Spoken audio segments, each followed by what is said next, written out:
Salut! Alors, dans cette vidéo, je vais vous parler des différents types de joints de plomberie qu'on peut trouver et je vais vous expliquer dans quelle situation on les utilise.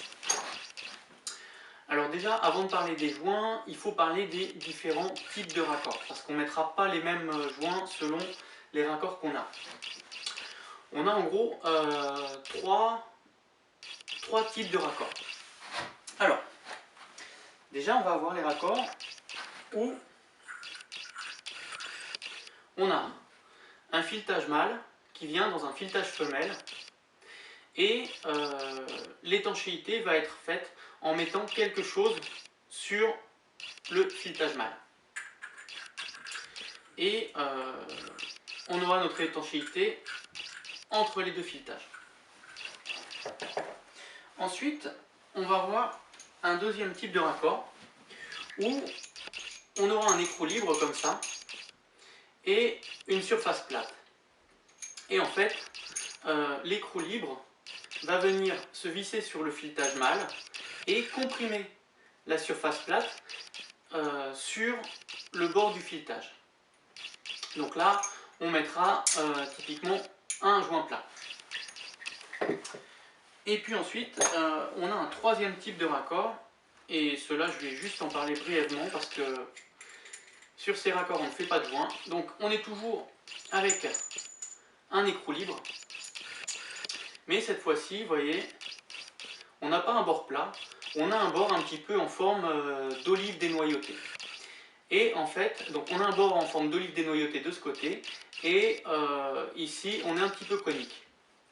Donc ces raccords-là, on ne mettra pas de joint, on va venir mettre le mâle dans le femelle, et la compression, comme ça, va faire l'étanchéité.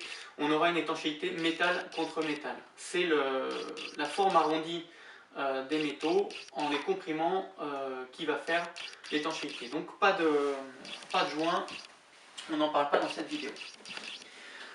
Alors après, pour les différents types de joints, pour ce qui est des joints à faire sur un filetage, on va avoir grosso modo deux solutions. Soit on va faire un joint filasse avec de la filasse et de la pâte comme ça.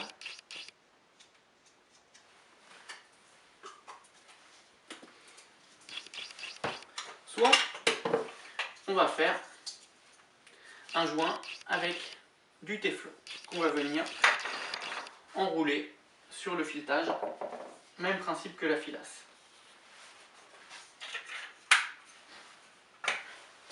La différence entre ces deux joints, moi je préfère la filasse.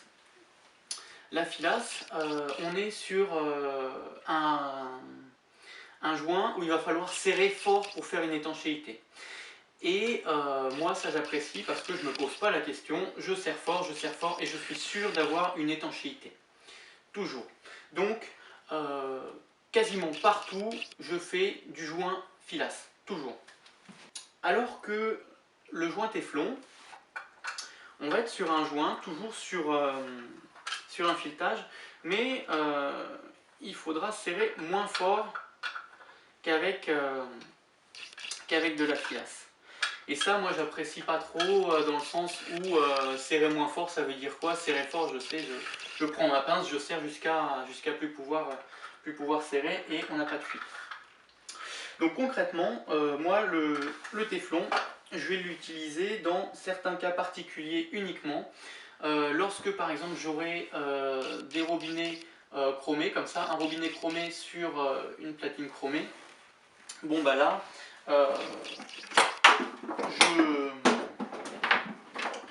je vais pas gratter mon filetage, je vais juste mettre du téflon et venir serrer mon robinet. Mais je ne suis pas fan du téflon dans la mesure où lorsque je fais mon joint téflon, je ne suis jamais sûr d'avoir fait le nombre suffisant de tours. Et il m'arrive parfois de mettre mon robinet, je serre, et puis mince, j'arrive en butée. Ah, j'aurais bien fait un tour de plus en serrant un petit peu plus fort. est-ce que je suis sûr du résultat? Est-ce que je suis sûr de l'étanchéité? Non, pas toujours. Donc la filasse, j'aime pas trop. Le téflon, j'aime pas trop. Voilà, je garde uniquement pour les robinets chromés comme ça. Et aussi pour ce qui va, pour faire une étanchéité sur des appareils qui vont être fragiles. Donc typiquement, un manomètre, vous voyez, là, manomètre, on a quelque chose de fragile. On a un tout petit filet. Bon, bah là, je vais venir prendre un petit rouleau de téflon et je vais venir faire des joints téflon là-dessus. Voilà. Après, autre différence entre le téflon et la filasse, lorsque j'ai fait un joint filasse, imaginons je serre, et puis mince, mon robinet je le voulais bien perpendiculaire et j'ai été un petit peu trop loin, j'ai été comme ça, et ben je vais pouvoir revenir et redesserrer un petit peu mon robinet sans qu'il y ait de risque de fuite. Alors on ne redessert pas un tour, hein, mais grosso modo on peut aller jusqu'à un quart de tour, on peut redesserrer jusqu'à un quart de tour avec de la filasse, alors qu'avec le téflon, non. Voilà grosso modo pour le téflon et la filasse. Oui, on peut aussi avoir ça. Donc ça peut être une alternative au joint téflon. On est en fait sur un fil gras, voilà, qu'on va venir enrouler sur le filet du raccord. Voilà, et couper ensuite. Et ça peut être pas mal, surtout que là on a un petit tableau qui nous dit si on est sur un raccord 3/8, il faut faire 5 à 6 tours, un raccord 1/2, 6 à 7 tours, un raccord 3/4, 7 à 8 tours. Voilà, donc là on sait à peu près le nombre de tours qu'il faut faire. Ça peut être une alternative au téflon. Pour ceux qui veulent voir comment faire un joint téflon, je vous mets un lien. J'ai également fait une vidéo où je fais un joint téflon qui ne va pas. Vous pouvez aussi voir dans quelle situation je me trompe. Et puis pour ceux qui veulent voir comment faire un joint filasse, je vous mets le lien vers le joint filasse. Voilà pour les joints qu'on va venir faire entre deux filetages. Ensuite, on va avoir les joints plats.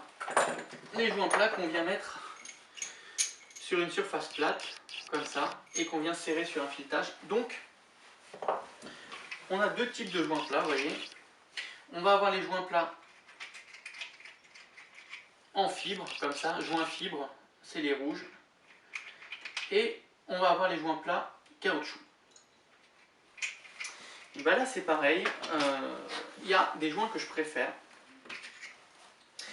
Moi, je préfère les joints fibres parce que c'est comme pour la filasse. Les joints fibres, c'est des joints où je vais serrer fort et derrière, je ne me pose pas la question est-ce que j'ai suffisamment serré, est-ce que j'ai pas trop serré. Non, je serre fort et je suis sûr qu'il n'y aura pas de problème. Alors que le joint caoutchouc, comme ça, il va falloir faire attention lorsqu'on le serre. Parce que si on le serre trop fort, je vais prendre un cas, voilà, ouais. Si on le serre trop fort, vous voyez là, je vais prendre une nourrice comme ça, et sur ma nourrice, le bord, il est un petit peu conique. Et si jamais je viens mettre mon joint et que je serre trop fort